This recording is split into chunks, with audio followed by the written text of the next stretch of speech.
Welcome to In Depth with Academia. I'm Richard Price, CEO of academia.edu, and I'm glad you're here. I'm actually really excited to dive into today's episode because it's, well, a little unusual and also kind of epic in scope, if you'll excuse the pun. We're going to be looking at the work of Suresh Kumar Soni, specifically his ambitious Life and Living Trilogy, and the announcement paper accompanying its release. Now, before we get going, remember, as always, I'm presenting this paper as neutrally as possible.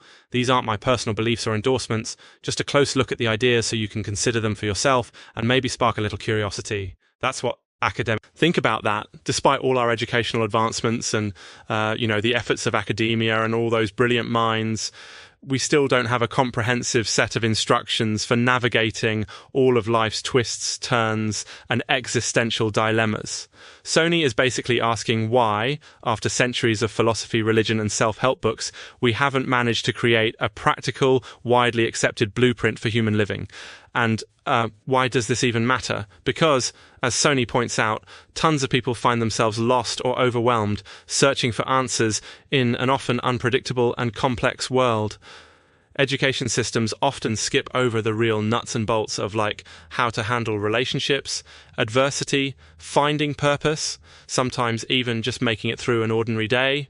If you're listening and you've ever asked, what's it all about? Or am I missing some key instructions here? Then, hey, you're not alone. Soni's trilogy, interestingly, isn't just a philosophical musing. It's a structured attempt at something close to a universal manual of instruction for human life and living. He splits this colossal topic into 3 volumes. Who are we? The purpose of life, and reality and mystery. And within each, he tries to kind of map out the human experience, from our relationship with the universe and the mysteries of consciousness to ethics, spirituality, and the deep uncertainties we all face, death and the afterlife. Some key insights in his announcement paper really stand out, and I want to stress this. I'm just laying the cards on the table for you to interpret. First, Soni is quite critical of how traditional education doesn't provide the practical, holistic guidance people need in their day-to-day lives. He brings up the staggering statistic, less than 1% of people control 95% of the world's wealth, to illustrate how far we are from an equitable, thriving society. He also dives into how educational elites may steer curricula toward conformity, which, in his view, suppresses independent thought and creative solutions to life's problems. Digression here. This bit about education as compliance actually brought to mind an old conversation I had at a conference where someone joked that schools are more about crowd control than intellectual awakening. I'm not sure I buy that entirely, but, well, there's a kernel of something interesting in all these critiques of institutional education.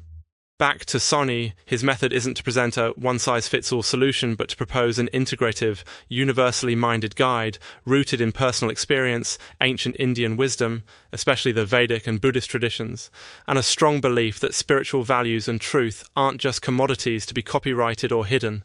He advocates for open sharing. He actually rejects locking up knowledge behind paywalls and hopes to foster a community where wisdom, not profit, is the goal. His trilogy draws on his own journey through life's traditional stages, or ashrams, as described in Indian philosophy: learning, family, withdrawal, and spiritual seeking.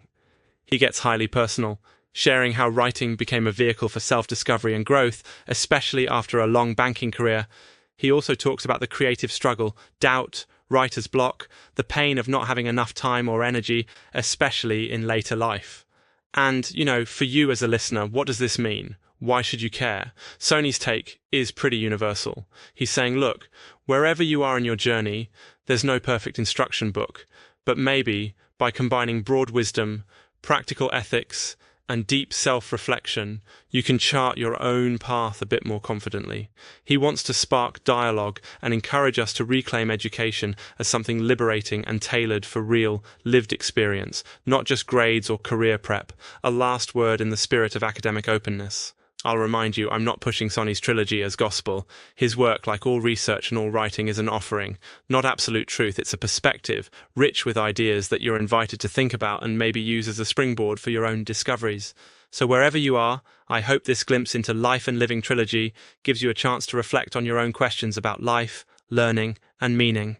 And as always, thanks for joining me on In Depth with Academia. If any thoughts bubbled up during this episode, if you want to dig in further, or honestly, if you just want to chat about how you think schools could do better at preparing us for life, reach out. Until next time, keep questioning, keep learning, and keep living, however you define it.